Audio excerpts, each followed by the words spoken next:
علی رسولہ الکریم اما بعد فاعوذ باللہ من الشیطان الرجیم بسم اللہ الرحمن الرحیم وَإِن مِّن شَيْءٍ إِلَّا يُسَبِّحُ بِحَمْدِهِ وَلَٰكِن لَّا تَفْقَهُونَ تَسْبِيحَهُمْ صدق اللہ مولانا العظیم وبلغنا رسولہ النبی الکریم الامین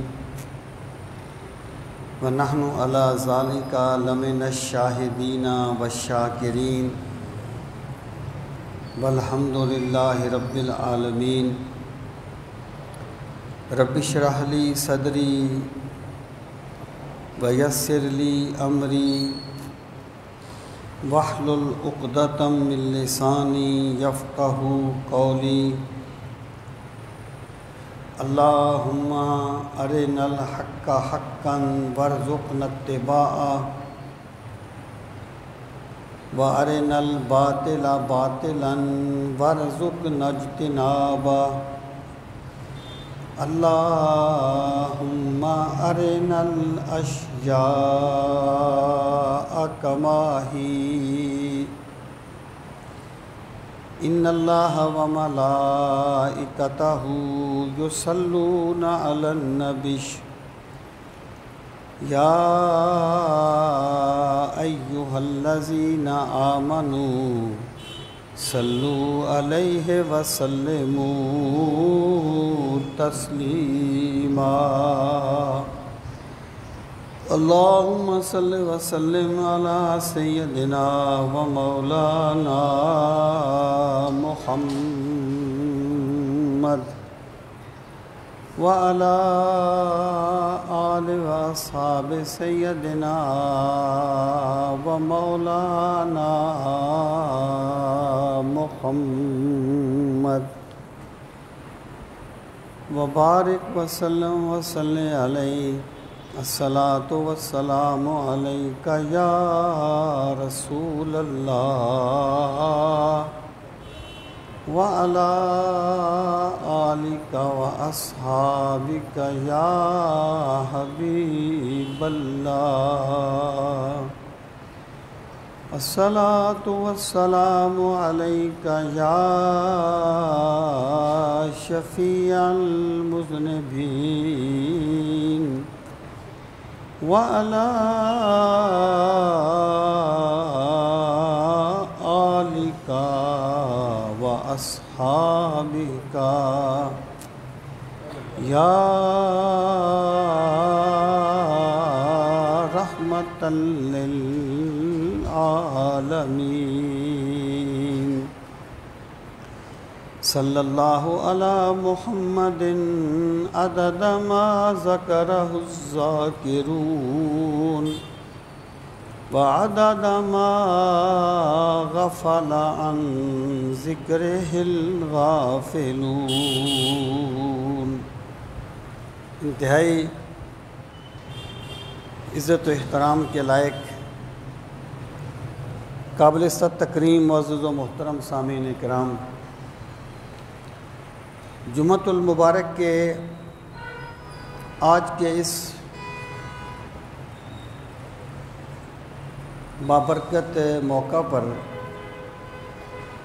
میں آپ کی خدمت میں جو گزارشات کرنا چاہتا ہوں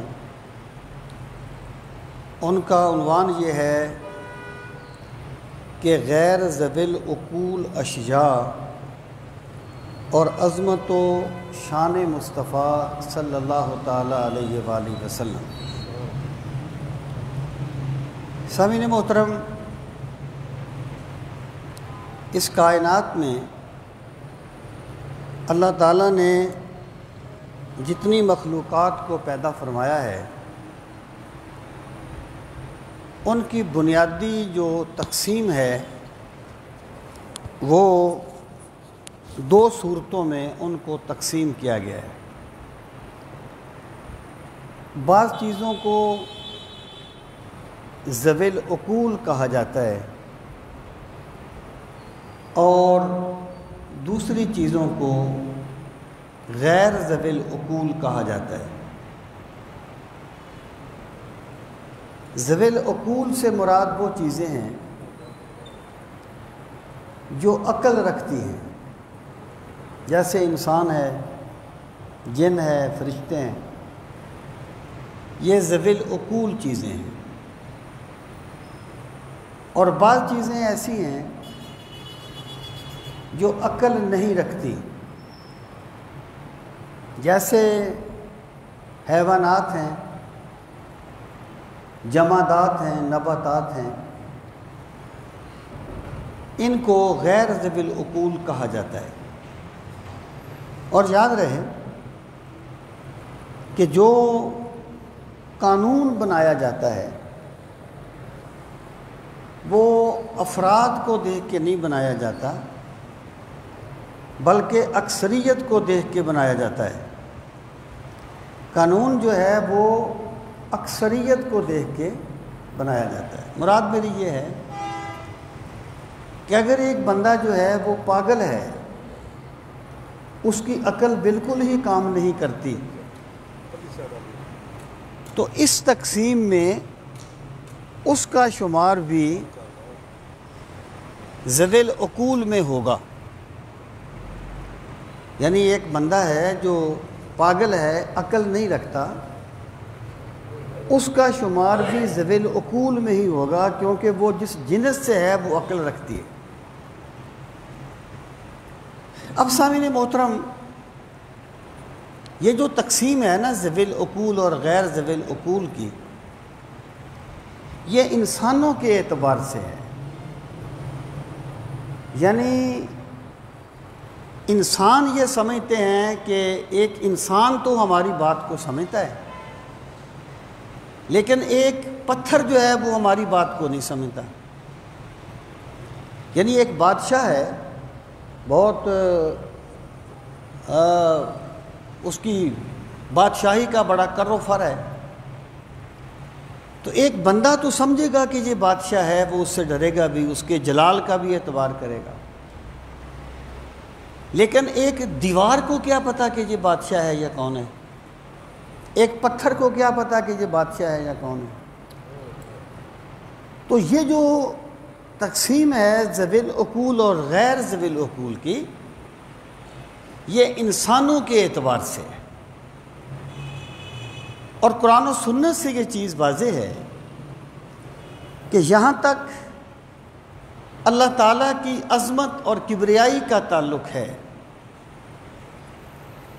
تو جنہیں ہم ذوی العقول کہتے ہیں وہ بھی اللہ تعالیٰ کی عظمت کو جانتے ہیں، اور جنہیں ہم غیر ذوی العقول کہتے ہیں وہ بھی اللہ تعالیٰ کی عظمت کو جانتے ہیں۔ یعنی عظمت الہی کو ذوی العقول میں پھر سرکشی آ جاتی ہے۔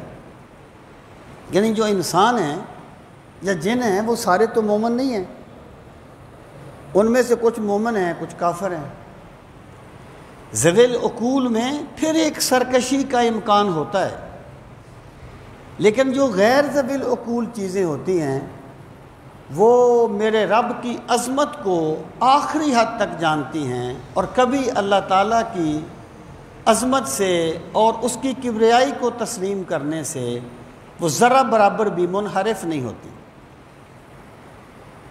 اب دیکھیے، اللہ رب العزت نے قرآن مجید میں فرمایا وَإِنَّ مِنَ الْحِجَارَةِ لَمَا يَتَفَجَّرُ مِنْهُ الْأَنْهَارُ وَإِنَّ مِنْهَا لَمَا يَهْبِطُ مِنْ خَشْيَةِ اللَّهِ کہ پتھروں میں سے کچھ ایسے پتھر ہیں جو خشیت الہی سے گر جاتے ہیں۔ یعنی ہم تو دیکھتے ہیں نا کہ پتھر گر گیا ہے، عین ممکن ہے وہ پتھر خشیت الہی سے گر گیا ہو، یا جیسے قرآن مجید میں فرمایا وَلَوْ أَنزَلْنَا هَذَا الْقُرْآنَ عَلَى جَبَلٍ لَرَأَيْتَهُ خَاشِعًا مُتَصَدِّعًا مِنْ خَشْيَةِ اللَّهِ کہ اے میرے پیغمبر صلی اللہ علیہ وسلم، اگر ہم یہ قرآن مجید کسی پہاڑ پہ اتارتے تو وہ خشیت الہی سے پھٹ جاتا، ریزہ ریزہ ہو جاتا۔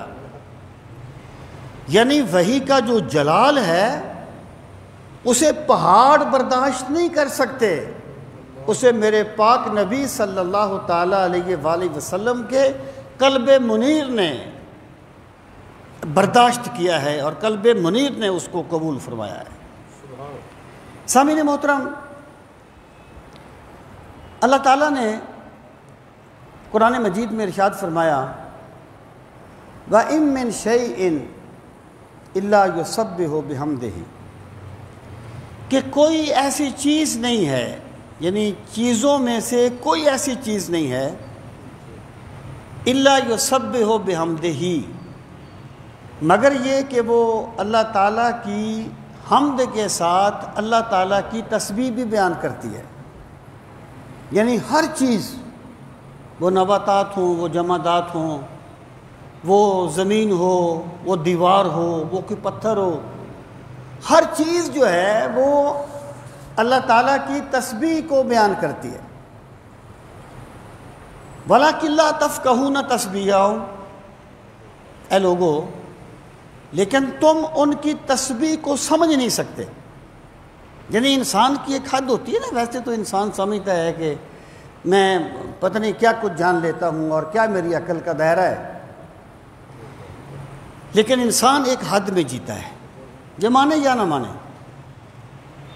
کچھ چیزوں کو یہ جانتا ہے اور بہت سی چیزوں کو نہیں جانتا۔ وہ جو سقراط کہتا تھا کہ لوگ بھی نہیں جانتے اور میں بھی نہیں جانتا، لیکن مجھ میں اور لوگوں میں فرق یہ ہے کہ میں جانتا ہوں کہ میں نہیں جانتا اور لوگ یہ نہیں جانتے کہ وہ نہیں جانتے۔ تو اپنی بے بسی کا اعتراف کرنا بھی ایک علم ہوتا ہے۔ تو اللہ پاک نے فرمایا وَلَٰكِن لَّا تَفْقَهُونَ تَسْبِيحَهُمْ، اے لوگو تم ان کی تسبیح کو سمجھتے نہیں ہو۔ اب تسبیح کی دو صورتیں ہو سکتی ہیں، ایک کو کہتے ہیں تسبیح حالی، ایک کو کہتے ہیں تسبیح قالی۔ حالی سے مراد یہ ہے کہ اس نے اس کا تلفظ تو نہیں کیا، یعنی بولا تو نہیں ہے، لیکن شواہد یہ بتاتے ہیں کہ یہ اس کی بات مان رہا ہے، یہ بھی اس کی تسبیح ہے۔ اس کو تسبیح حالی کہتے ہیں۔ مراد یہ ہے کہ فرض کریں کہ ایک بادشاہ نے پوچھا کہ بھئی کیا میں تمہارا بادشاہ نہیں ہوں؟ تو لوگوں نے سر جھکا دیا، انہوں نے زبان سے نہیں کہا کہ آپ ہمارے بادشاہ ہیں، لیکن انہوں نے سر جھکا دیا احتراماً۔ تو مطلب کیا ہے؟ وہ تسلیم کر رہے ہیں کہ تو ہمارا بادشاہ ہے۔ اور اگر وہ زبان سے بول کے کہیں کہ بھی ہاں تم ہمارے بادشاہ ہو تو یہ قالی ہے۔ اگر زبان سے نہیں کہا، عمل سے کسی کی بات کو مان لیا تو یہ حالی ہے۔ ایک قول یہ ہے کہ جو ہر چیز جو تسبیح کرتی ہے یہ حالی ہے، یعنی سورج کو جو حکم دیا وہ اس کی تعمیل میں لگا ہوا ہے، چاند کو جو حکم دیا وہ اس کی تعمیل میں لگا ہوا ہے، پتھروں کو جو حکم دیا وہ اس کی تعمیل میں لگے ہوئے ہیں، پانی کو جو حکم دیا وہ اس کی تعمیل میں لگا ہوا ہے، یہ حالی ہے۔ لیکن مفسرین کہتے ہیں کہ یہ جو اگلا جملہ ہے نا وَلَٰكِن لَّا تَفْقَهُونَ تَسْبِيحَهُمْ، لوگو تم ان کی تسبیح کو سمجھ نہیں سکتے، کہ حالی تسبیح کو تو بندہ سمجھ لیتا ہے، یعنی بندے نے سمجھ لیا کہ سورج بندگی کر رہا ہے تو اس کی تسبیح کر رہا ہے، چاند اس کا حکم مان رہا ہے تو تسبیح کر رہا، ہم نے سمجھ لیا۔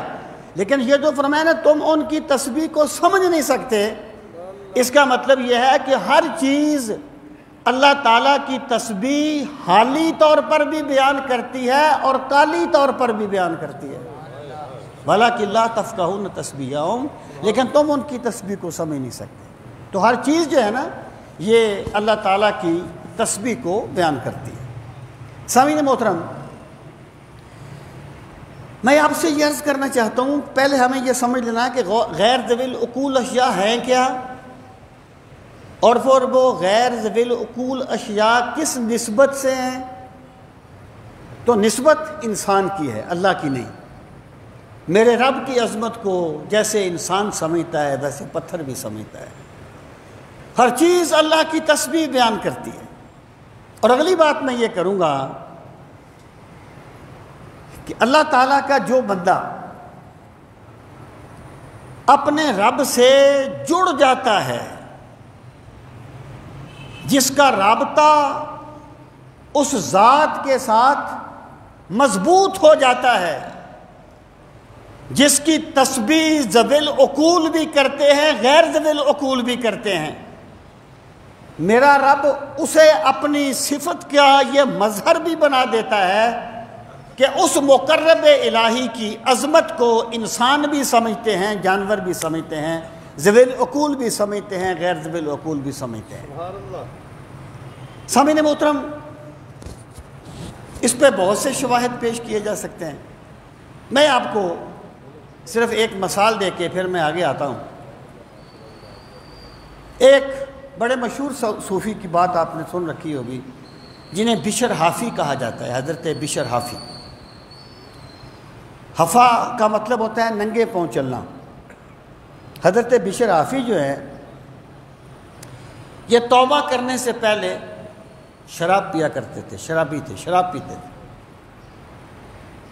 ایک مرتبہ شراب کے عالم میں نشے میں دھت ہو کر کہیں جا رہے تھے، آگے دیکھا کہ پانی کی ایک نالی میں، گندی نالی جو ہوتی ہے، پانی گندے پانی کی نالی، اس میں ایک کاغذ کا ٹکڑا پڑا ہوا ہے۔ اٹھا کے دیکھا تو اس پر اللہ رب العزت کا اسم پاک لکھا ہوا تھا۔ یہ ضروری نہیں کہ سجدے میں صرف واعظ ہو، یہ ضروری نہیں سجدے میں صرف واعظ ہو، کوئی میخار بھی یہ عظمت پا سکتا ہے۔ جب انہوں نے دیکھا تو ان کے دل میں خیال آیا کہ یہ میرے رب کا پاک نام ہے، اس کی اس طریقے سے توہین ہو گئی ہے، شراب کے نشے میں دھوتے ہیں۔ میں کدے میں اذان سن کے رویا بہت، اس شرابی کو کتنا خدا یاد تھا۔ تو کہا یہ کیا بات ہے؟ اس کو اٹھایا، اس کاغذ کو صاف کیا، دھویا، خوشبو لگائی اور اوپر پاک جگہ پہ رکھ دیا۔ بس میرے رب کو یہ ادا پسند آ گئی۔ تو غیب سے آواز آئی کہ بشر، تم نے ہمارے نام کا احترام کیا ہے، تم نے ہمارے نام کی تعظیم کی ہے، ہم زمانے سے تمہاری تعظیم کروائیں گے۔ اور پھر حضرت بشر حافی نے، جب وہ بغداد میں رہتے تھے، جب چلتے تھے گلیوں میں تو جوتا نہیں پہنتے تھے کہ کہیں ایسا نہ ہو کہ کسی کاغذ پہ میرے رب کا نام لکھا ہو اور اس کی بے حرمتی ہو جائے۔ یہ پھر محبت کی دنیا کے قانون اپنے ہوتے ہیں، بے حرمتی نہ ہو جائے، وہ جوتا نہیں پہنتے تھے، اس لیے پھر انہیں بشر حافی کہا جاتا ہے، ننگے پاؤں چلنے والا بشر۔ اور سیرت نگار کہتے ہیں ان کے کہ حضرت بشر حافی بغداد کی گلیوں میں ننگے پاؤں چلتے تھے، اور جن گلیوں سے وہ گزرا کرتے تھے ان گلیوں میں کوئی جانور پیشاب نہیں کیا کرتا تھا کہ یہاں سے بشر حافی نے گزرنا ہے۔ یہ ہے غیر ذوی العقول اشیاء بھی عظمت الہی کو سمجھتی ہے، اور جو عظمت الہی کو سمجھ لیں ان کی عظمت کو بھی سمجھتی ہے۔ ان کے سیرت نگار کہتے ہیں کہ جب ایک دن کسی اللہ کے ولی نے کسی جانور کو بغداد کی گلی میں پیشاب کرتے ہوئے دیکھا، اس نے کہا لگتا ہے آج بشر حافی کا انتقال ہو گیا ہے۔ میں یہ عرض کر رہا ہوں کہ یہ ہوتا ہے غیر ذوی العقول اشیاء کا یعنی اعتراف کرنا اس بندے کی عظمت کا بھی جو رب کی عظمت کے سامنے جھکا ہوا ہے۔ سامعین محترم، یہ تو میں نے ایک ولی کی بات کی۔ یہاں تک ذات رسالت مآب صلی اللہ تعالیٰ علیہ وآلہ وسلم کا تعلق ہے تو سرکار کی شان تو یہ ہے کہ کائنات میں جس کو جو مقام ملتا ہے سرکار کے صدقے میں ملتا ہے. تو جن کے غلاموں کو اللہ نے یہ شان عطا فرمائی ہے اس سرکار کی اپنی شان کیا ہوگی, اپنا مرتبہ کیا ہوگا. سامعین محترم, اللہ تعالیٰ نے رسول کریم صلی اللہ تعالیٰ علیہ وآلہ وسلم کو جو شانیں عطا فرمائی ہیں, جس کو ہم عرف میں سیرت کہتے ہیں. ایکچولی سیرت جو ہے نا وہ صرف آپ کے طرز زندگی کو بیان کرنے کا نام نہیں ہے. سیرت صرف آپ کے منہج انقلاب کو بیان کرنے کا نام نہیں ہے, بلکہ ایکچولی آپ کی شخصیت کے تمام جو پہلو ہیں ان کو بیان کرنے کا نام ہے. اس کے 3 پہلو ہیں. ایک کو کہتے ہیں خصائل. خصائل خصلت کی جمع ہے. ایک کو کہتے ہیں فضائل, یہ فضیلت کی جمع ہے. ایک کو کہتے ہیں شمائل, یہ شملہ کی جمع ہے. خصائل سے مراد یہ ہے جس کو ہم عرف میں سیرت کہہ دیتے ہیں. یعنی کوئی بندہ کہے نا جو اس نے سیرت پہ بیان کیا ہے تو ہم اس میں صرف خصائل کو ہی شامل کرتے ہیں کہ اس نے یہ بیان کیا کہ سرکار نے انقلاب کیسے برپا کیا, آپ کی جنگی حکمت عملی کیا تھی, آپ نے دعوت کس طریقے سے دی, آپ نے خاندانی نظام کس طریقے سے قائم کیا. یہ مکمل سیرت نہیں ہے, یہ سیرت کا ایک شعبہ ہے. سیرت کا دوسرا شعبہ ہے جس کو کہتے ہیں فضائل. فضائل کا مطلب یہ ہے کہ اللہ تعالیٰ نے آپ کو جو عظمتیں اور شانیں بیان فرمائی ہیں ان کو بیان کیا جائے کہ جب کچھ نہیں تھا تو میرے رب نے اپنے نبی کے نور کو پیدا فرمایا تھا. وَأَنَا أَفْضَلُ الْمُسْلِمِينَ. ویسے تو ہر چیز اللہ کے سامنے جھکتی ہے. وَلَهُ أَسْلَمَ مَنْ فِي السَّمَاوَاتِ وَالْأَرْضِ. ہر چیز اللہ کے سامنے جھکتی ہے, لیکن کائنات میں سب سے پہلے جھکنے والے میرے پاک نبی صلی اللہ تعالیٰ علیہ وآلہ وسلم کی ذات گرامی ہے. اللہ پاک نے آپ کو اتنی فضیلتیں اور شانیں عطا فرمائی ہیں کہ الفاظ کی گنتی ختم ہو جاتی ہے, سرکار کی شانیں ختم نہیں ہوتی. اعلیٰ حضرت نے فرمایا تھا تیرے تو وصف عیب تناہی سے ہیں بری. تناہی کہتے ہیں شمار کرنے کو. تیرے تو وصف عیب تناہی سے ہیں بری, حیران ہوں میرے شاہ میں کیا کیا کہوں تجھے. یا رسول اللہ صلی اللہ علیہ وسلم, آپ کو اللہ تعالیٰ نے اتنی شانیں عطا فرمائی ہیں, اتنے مقامات عطا فرمائے ہیں کہ گنتی کے عدد ختم ہو جاتے ہیں لیکن آپ کی شانیں ختم نہیں ہوتی. تیرے تو وصف عیب تناہی سے ہیں بری, حیران ہوں میرے شاہ میں کیا کیا کہوں تجھے. لیکن رضا نے ختم سخن اس پہ کر دیا, خالق کا بندہ خلق کا آقا کہوں تجھے. وہ فضیلت ہے, اس کو فضائل کہا جاتا ہے. اور تیسری چیز ہے شمائل. شمائل سے مراد یہ ہے کہ اللہ تعالیٰ نے رسول کریم صلی اللہ تعالیٰ علیہ وآلہ وسلم کو جو حسن و جمال عطا فرمایا وہ کیا تھا.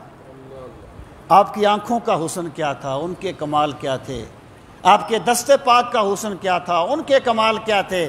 اس کو شمائل کہا جاتا ہے. تو میں یہ عرض کر رہا ہوں کہ جو لوگ اس سے باہر نہیں آتے, ایکچولی وہ سیرت کے ایک پہلو کو لیتے ہیں, 2 پہلوؤں کو چھوڑ دیتے ہیں. تو یہ جو چیز ہے نا غیر ذوی العقول اشیاء اور عظمت و شان مصطفیٰ, اس کا تعلق جو ہے وہ رسول کریم صلی اللہ تعالیٰ علیہ وآلہ وسلم کی سیرت کے ایک پہلو فضائل کے ساتھ ہے. سامعین محترم, اب ذرا اس پہ تھوڑا سا غور فرمانا. دیکھیں سرکار کی جو عظمت ہے نا, اللہ تعالیٰ نے آپ کو ہر کمال کا نقطہ عروج عطا فرمایا. جو بھی خوبی ہے, جو بھی کمال ہے, اللہ تعالیٰ نے آپ کو ہر خوبی اور کمال آخری درجے تک عطا فرمایا. اس میں کوئی کلام نہیں ہے.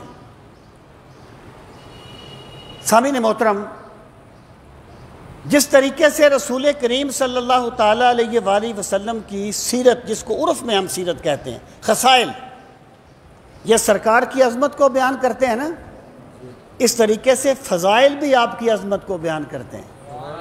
یعنی اگر کوئی بندہ یہ سمجھتا ہے کہ ان چیزوں کو بیان کرنا یہ تو ایک عقیدت کی باتیں ہیں، اور بھائی اگر ان کا رسول کریم صلی اللہ تعالیٰ علیہ وآلہ وسلم کے مشن کے ساتھ کوئی تعلق نہیں تھا تو رب نے یہ چیزیں عطا کیوں فرمائی تھی سرکار کو،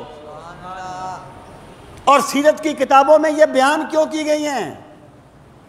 بات یہ ہے کہ جس طریقے سے رسول کریم صلی اللہ تعالیٰ علیہ وآلہ وسلم کے خصائل بے مثال ہیں، اس طرح میرے پاک نبی کے فضائل بھی بے مثال ہیں، آپ کے شمائل بھی بے مثال ہیں۔ میرے رب نے جو کچھ آپ کو عطا فرمایا کمال کا عطا فرمایا۔ کائنات حسن جب پھیلی تو لامحدود تھی، کائنات حسن جب پھیلی تو لامحدود تھی، اور جب سمٹی تو تیری ذات بن کے رہ گئی۔ جب اللہ تعالیٰ نے کائنات کے حسن کو سمیٹا نا تو پھر ذات مصطفیٰ صلی اللہ تعالیٰ علیہ وآلہ وسلم کا پیکر تمام بنا۔ سامعین محترم، اب ذرا آپ غور فرمائیں کہ وہ جو قرآن مجید کی آیت ہے کہ وَرَفَعْنَا لَكَ ذِكْرَكَ، ہم نے آپ کے لیے آپ کے ذکر کو بلند کر دیا۔ یعنی اللہ پاک نے صرف یہ نہیں فرمایا کہ وَرَفَعْنَا ذِكْرَكَ، بات وہی تھی کہ ہم نے آپ کے ذکر کو بلند کر دیا، اتنا نہیں فرمایا۔ وَرَفَعْنَا لَكَ ذِكْرَكَ، میرے محبوب ہم نے آپ کے ذکر کو آپ کی رضا کے لیے بلند کر دیا۔ لکا کا ترجمہ کیا ہے مفسرین نے، اے لِرَضَائِكَ، محبوب ہم نے آپ کے ذکر کو اس لیے بلند کیا کہ تو راضی ہو جائے۔ خود ہی کو کر بلند اتنا کہ ہر تقدیر سے پہلے خدا بندے سے خود پوچھے بتا تیری رضا کیا ہے۔ یہ مقام ابدیت ہے، یہ اللہ تعالیٰ کی نوازنا ہے اپنے بندوں کو، اپنے عبد مقرب صلی اللہ تعالیٰ علیہ وآلہ وسلم کو۔ تو یہ جو ہے نا وَرَفَعْنَا لَكَ ذِكْرَكَ، اس کے بہت سے پہلو ہیں، یہ میرا ٹاپک نہیں ہے، اس کے بہت سے پہلو ہیں، لیکن اس کا ایک پہلو یہ ہے وَرَفَعْنَا لَكَ ذِكْرَكَ کا کہ ایک بندہ اگر وہ پاگل بھی ہو جائے، وہ فرض کریں کسی بھی مقدس چیز کی توہین کر دے، کیونکہ وہ پاگل ہے، کر سکتا ہے، لیکن وہ ذات رسالت مآب صلی اللہ علیہ وسلم کی توہین نہیں کرے گا۔ اللہ پاک نے یہ اہتمام فرمایا سرکار کے ذکر پاک کو بلند کرنے کا۔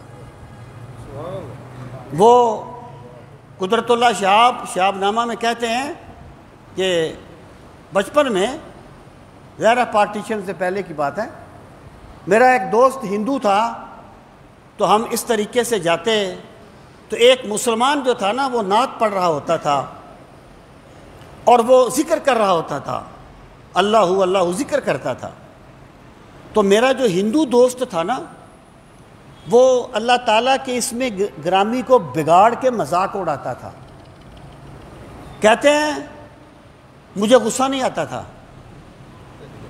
یہ جو لوگ ہوتے ہیں نا، یہ جو یعنی انہوں نے کوئی یہ مدرسے سے فارغ نہیں ہوئے ہوتے، یہ دین کی سٹڈی کر کے اور سمجھ کے کسی مقام پہ پہنچتے، ان کی باتیں بھی بڑی قابل غور ہوتی ہیں۔ تو وہ کہتے ہیں کہ مجھے غصہ نہیں آتا تھا اس پہ۔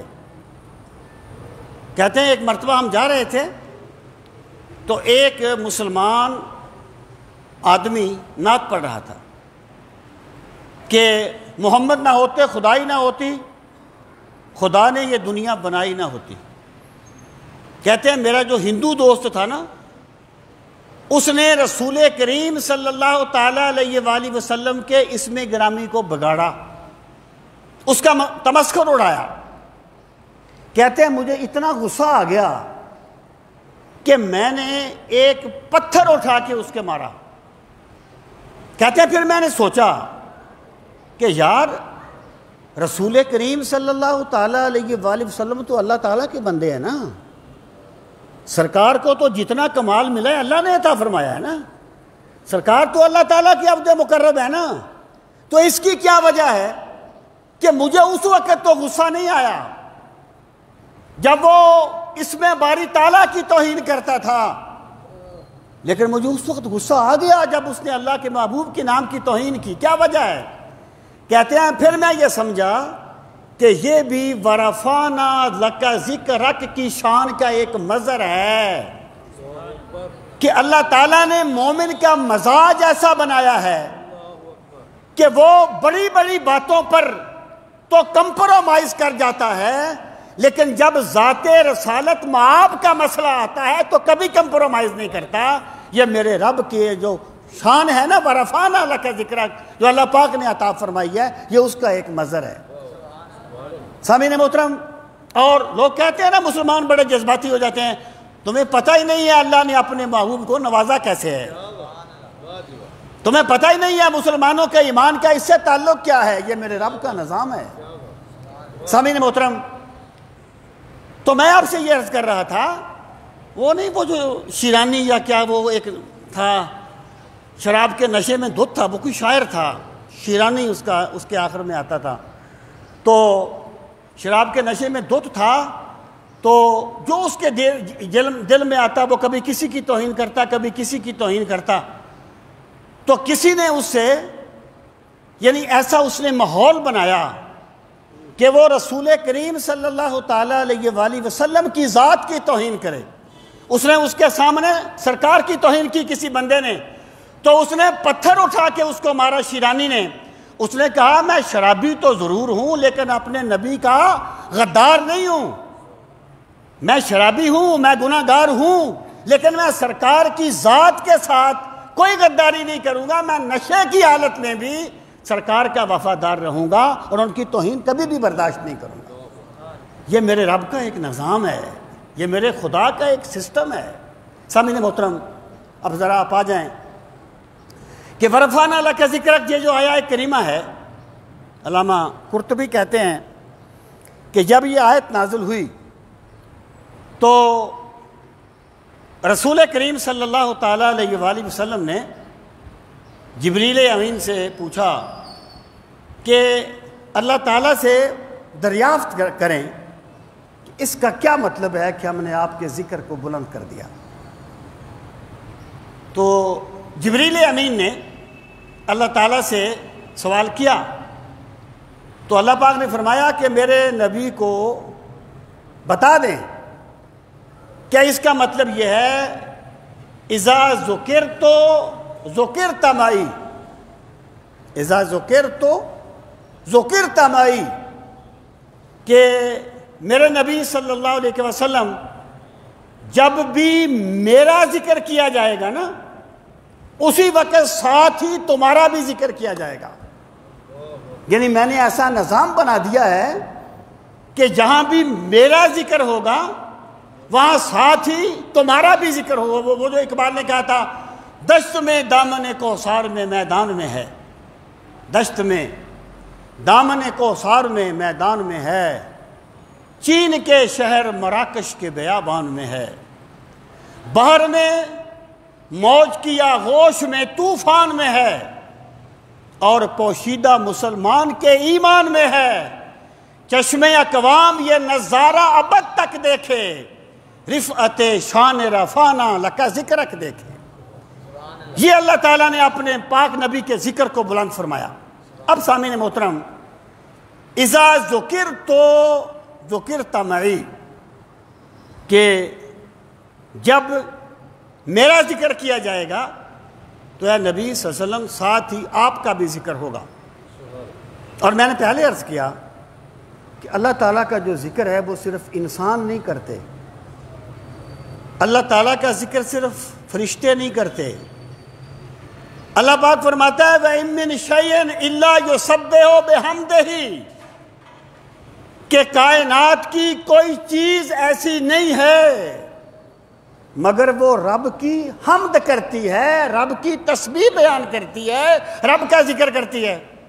تو دونوں چیزوں کو ملانے نتیجہ کیا نکلا کہ کائنات کا ذرہ ذرہ اللہ تعالیٰ کا ذکر بھی کرتا ہے اور اللہ کے محبوب صلی اللہ تعالیٰ علیہ وآلہ وسلم کا ذکر بھی کرتا ہے۔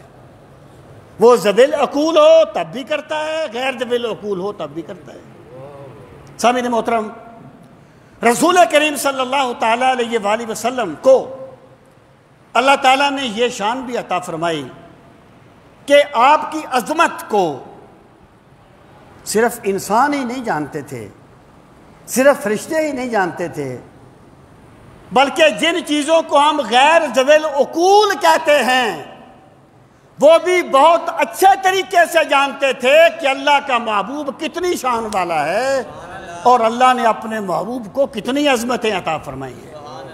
اب دیکھیے کہ سورج آپ کے اشارے سے پلٹا اور چاند آپ کے اشارے سے شک، بلکہ سورج مرضی سے پلٹا، یعنی سورج کو پلٹنے کا آپ نے اشارہ نہیں کیا تھا۔ اعلیٰ حضرت فرماتے ہیں نا کہ سورج الٹے پاؤں پلٹے چاند اشارے سے ہو چاک، تیری مرضی پا گیا سورج پھرا الٹے قدم، تیری مرضی پا گیا سورج پھرا الٹے قدم۔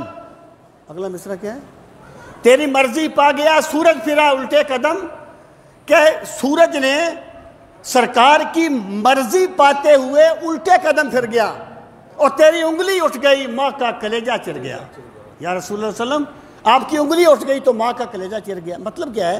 ہیں غیر ذوی العقول، ہم انہیں ذوی العقول نہیں کہتے، لیکن سورج بھی جانتا ہے کہ کملی والے کی بات ماننی ہے، چاند بھی جانتا ہے کہ سرکار کے اشارے کو ماننا ہے۔ سامعین محترم، اب ذرا آپ آ جائیں، پھر ان کی تین بڑی قسمیں بنتی ہیں۔ ایک یہ حیوانات ہیں، ایک نباتات ہیں اور ایک جمادات ہیں، یعنی غیر ذوی العقول کی تین میجر قسمیں بنتی ہیں، ایک نباتات، ایک حیوانات اور ایک جمادات۔ حیوانات سے مراد کیا ہے؟ جانور، جنہیں ہم جانور کہتے ہیں، حیوان کہتے ہیں۔ رسول کریم صلی اللہ تعالیٰ علیہ وآلہ وسلم کو اللہ تعالیٰ نے یہ عظمت عطا فرمائی تھی کہ حیوانات آپ کی عظمت کو سلام بھی کرتے تھے اور بہت اچھی طرح جانتے تھے کہ یہ اللہ تعالیٰ کے رسول ہیں اور یہ اللہ تعالیٰ کے محبوب ہیں۔ سامعین محترم، ایک مرتبہ رسول کریم صلی اللہ تعالیٰ علیہ وآلہ وسلم کے پاس ایک اونٹ کی شکایت کی گئی۔ اس بندے کے مالک نے کہا کہ یا رسول اللہ صلی اللہ علیہ وسلم، یہ میرا اونٹ ہے، یہ سرکش ہو گیا ہے، یہ کام نہیں کرتا، باغی ہو گیا ہے۔ تو سرکار باغ میں تشریف لے گئے جہاں وہ اونٹ تھا۔ وہ اونٹ آپ کے پاس آیا اور آپ نے اس کی گردن پر جو بال تھے نا انہیں پکڑا اور فرمایا سرکشی نہ کیا کر، اپنے مالک کی بات مانا کر، اپنے مالک کی بات مانا کر۔ تو سیرت نگار کہتے ہیں، امام قسطلانی کہتے ہیں کہ اس اونٹ کی سرکشی بالکل ختم ہو گئی اور پھر وہ جس طریقے سے پہلے کام کیا کرتا تھا اسی طریقے سے بعد میں بھی کام کرنے لگا۔ ایک مرتبہ آپ ایک باغ میں تشریف لے گئے تو لوگوں نے کہا یا رسول اللہ صلی اللہ علیہ وسلم، ایک اونٹ ہے وہ پاگل ہو گیا ہے، وہ لوگوں کو کاٹنے کے لیے دوڑتا ہے۔ آپ اس کے پاس تشریف لے گئے تو لوگوں نے کہا اے اللہ کے رسول، یہ آپ کو کوئی تکلیف نہ پہنچائے، یہ جانور ہے۔ فرمایا کچھ نہ کہو، ما من شیء الا یعلم انی رسول اللہ، کوئی چیز ایسی نہیں ہے مگر ہر چیز یہ جانتی ہے کہ میں اللہ کا رسول ہوں۔ کوئی انسان تو میری رسالت کا انکار کر سکتا ہے، لیکن یہ جانور خوب جانتے ہیں کہ میں اللہ کا رسول ہوں۔ تو جب سرکار نے تشریف لے گئے، اس نے دیکھا سرکار کو، تو کہتے ہیں اس نے اس طریقے سے آواز نکالی جیسے بچہ اپنی ماں کو دیکھ کے آواز نکالتا ہے۔ اس کی آنکھوں میں آنسو آ گئے اور وہ سرکار کی بارگاہ میں حاضر ہوا، سرکار کے پاس آ گیا اور اس نے اپنا سر سرکار کے قدموں میں رکھ دیا۔ آپ نے پوچھا اس کا مالک کون ہے؟ لوگوں نے کہا اے اللہ کے رسول فلاں بندہ اس کا مالک ہے۔ فرمایا تمہارا اونٹ تمہاری شکایت کر رہا ہے کہ تم اس سے کام زیادہ لیتے ہو اور اسے چارہ کم دیتے ہو۔ تو اس اونٹ نے سرکار کی عظمت کو جانا اور سرکار کے پاس اپنی شکایت بھی کی، کیونکہ اونٹ بھی جانتا تھا یہ بے بسوں کا بس ہے اور غم گساروں کا مرجع اور ماوا ہے۔ غم اور سامعین محترم، اس طریقے سے ایک مرتبہ ایک بکری جو تھی نا، بکری، آپ سرکار کہیں تشریف لے گئے تو بکری نے آ کے آپ کو سجدہ کیا، تو صحابہ کرام نے کہا یا رسول اللہ صلی اللہ علیہ وسلم یہ تو بکری ہے، اس نے آپ کو سجدہ کیا، ہم تو زیادہ مستحق ہیں کہ آپ کو سجدہ کریں۔ آپ نے فرمایا نہیں، میرے رب کے سوا کسی کو سجدہ کرنا جائز نہیں ہے، اگر کسی کو سجدہ کرنا جائز ہوتا تو میں بیوی کو حکم دیتا کہ وہ اپنے شوہر کو سجدہ کیا کرے۔ سامعین محترم، کتب سیرت میں کہتا ہوں اتنی ایسی روایات ہیں کہ جن کا شمار ممکن نہیں ہے۔ ایک ہرنی کو مالک نے پکڑا ہوا تھا، ایک شکاری نے پکڑا ہوا تھا۔ ایک بات یاد رکھنا، سیرت کو ذوق کے مطابق نہیں ماننا کہ بات ذوق میں آ جائے تو مان لو، ذوق میں نہ آئے تو نہ مانو۔ سیرت کا ہر وہ پہلو ماننا ہے جو میرے رب نے سرکار کو عطا فرمایا ہے۔ اپنے ذوق کو دلیل کے تابع کرنا ہوگا، سیرت کو اپنے ذوق کے تابع نہیں کرنا ہوگا۔ تو اس نے ہرنی کو پکڑا ہوا تھا، تو سرکار وہاں تشریف لے گئے، تو ہرنی نے آپ کو دیکھا اور کلمہ پڑھنے لگی، اشہد ان لا الہ الا اللہ واشہد ان محمد رسول اللہ۔ آپ نے فرمایا، اس نے کہا، ہرنی نے کہا، اللہ نے اس کو بولنے کی طاقت دی، یہ معجزاتی چیزیں ہیں۔ یعنی اگر کوئی بندہ معجزات کا ہی انکار کرتا ہے اس کا تو کوئی علاج نہیں ہے، لیکن جو معجزات کو مانتا ہے اس کے لیے ان میں کوئی تردد نہیں ہے، کوئی ابہام نہیں ہے، کوئی اشکال نہیں ہے۔ تو اس نے کہا، ہرنی نے کہا یا رسول اللہ صلی اللہ علیہ وسلم اس سے مجھے اتنی اجازت لے دیں کہ میں اپنے بچوں کو دودھ پلا کے آ جاؤں، میں اپنے بچوں کو بتا کے آ جاؤں کہ میں گرفتار ہو گئی ہوں۔ تو سرکار نے فرمایا اس کو اجازت دے دے، میں وعدہ کرتا ہوں کہ واپس آئے گی۔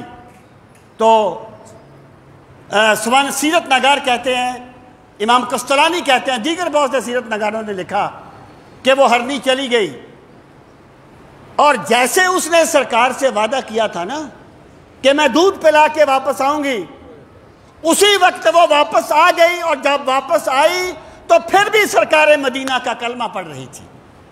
تو یہ جو حیوانات ہیں یہ بھی میرے پاک نبی کی عظمت کو خوب جانتے ہیں۔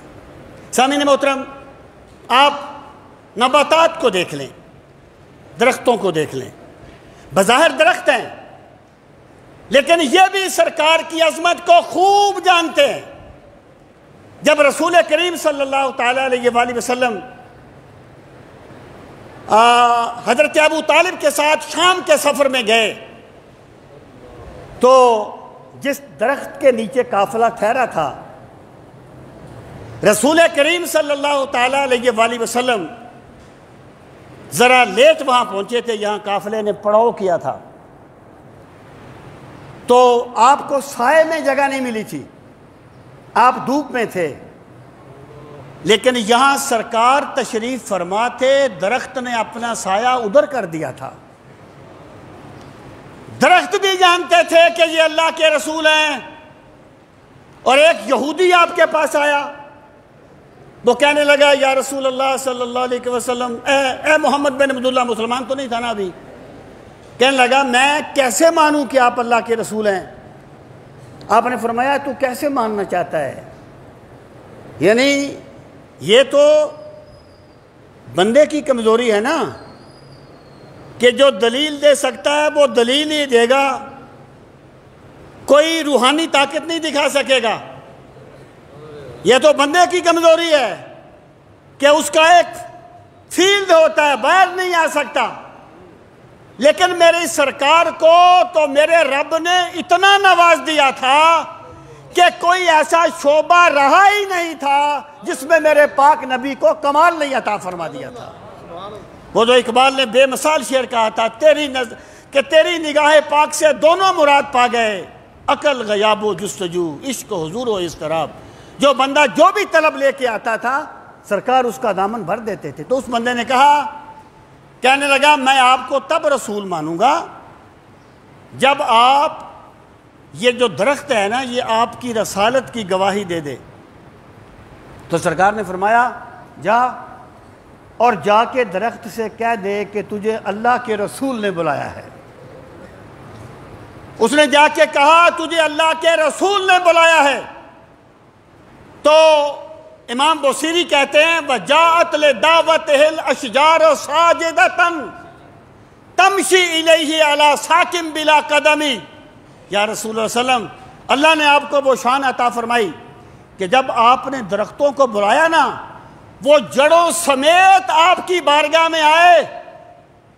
یا رسول اللہ، جب آپ نے درختوں کو بلایا تو جاءت لِدَعْوَتِهِ الْأَشْجَارُ صَاجِدَةً، درخت آپ کی بارگاہ میں آئے، اور کیسے آئے؟ سجدہ کرتے ہوئے۔ یہ سجدہ کس لیے تھا؟ کہ ہمیں اللہ کے نبی نے یاد فرمایا ہے، ہمیں اللہ کے محبوب نے یاد فرمایا ہے۔ وہ سجدہ کرتے ہوئے سرکار کی بارگاہ میں آ گئے۔ یہ بھی تو سرکار کی عظمت کا ایک پہلو ہے۔ سامعین محترم، اب ذرا آپ آ جائیں جمادات پہ، یہ پتھر، یہ پہاڑ، یہ چیزیں جن میں ہم یہ سمجھتے ہیں کہ حیات کا نام و نشان نہیں ہوتا، لیکن ایسا نہیں ہے۔ یہ چیزیں غیر ذوی العقول ہیں، لیکن ہماری نسبت سے ہیں، ہماری نسبت سے۔ یہ اللہ تعالیٰ کی عظمت کو بھی خوب جانتے ہیں اور اللہ کے محبوب کی عظمت کو بھی خوب جانتے ہیں۔ سامعین محترم، اب دیکھیے رسول کریم علیہ الصلوۃ والسلام نے فرمایا احد جبل یحبنا ونحبہ، احد کا پہاڑ ہم سے محبت کرتا ہے اور ہم احد پہاڑ سے محبت کرتے ہیں۔ جس بندے کے دل میں کوئی نرمی نہ ہونا اس کو کہتے ہیں سنگ دل۔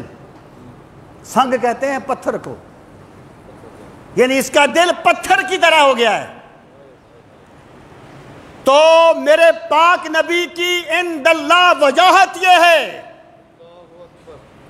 اور مخلوق کے دلوں میں سرکار مدینہ کی عظمت یہ ہے کہ فرمایا احد پہاڑ ہم سے محبت کرتا ہے اور ہم احد پہاڑ سے محبت کرتے ہیں۔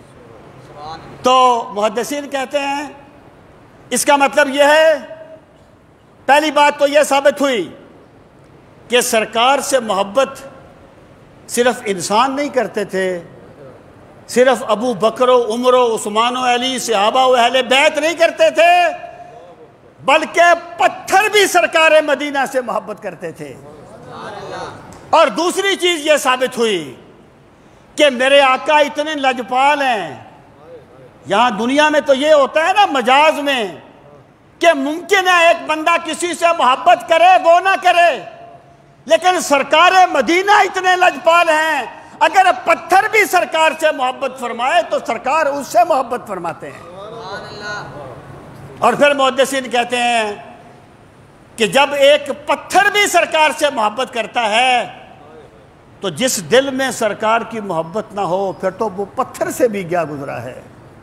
احد جبل یحبنا ونحبہ، احد کا جو پہاڑ ہے نا، ہم اس سے محبت کرتے ہیں اور وہ ہم سے محبت کرتا ہے۔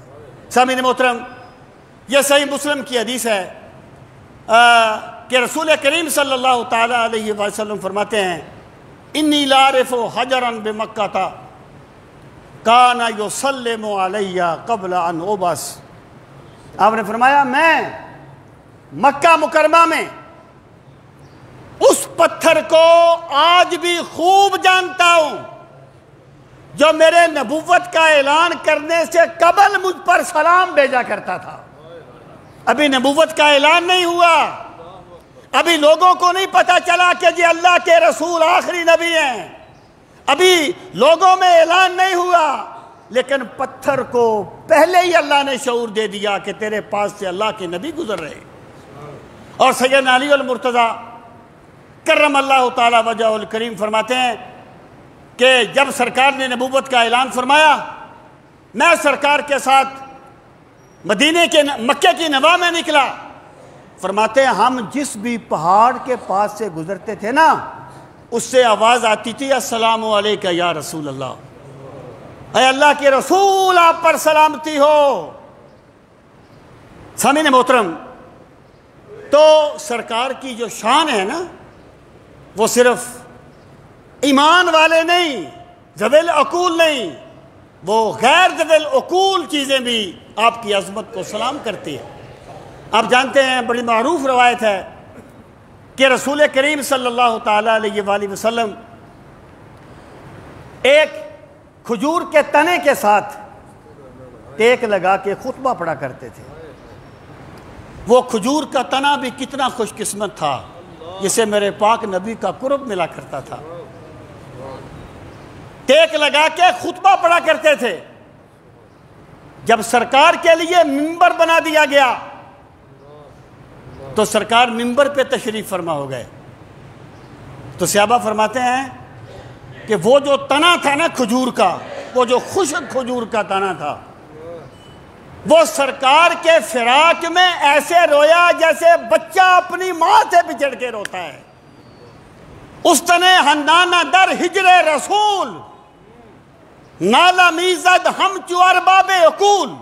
وہ جو آج بھی سرکار کے روضہ پاک کے پاس ایک ستون ہے نا، اس تنے حنانہ، وہ وہیں ہے جہاں وہ تنا تھا، وہ جو حنانہ کا وہ بنا ہوا ہے، پلر ایک بنا ہوا ہے نا، اس تنے حنانہ جس کو، تو وہ وہیں ہے، اس تنے حنانہ در ہجر رسول نالا میزد ہم چوار باب عقول۔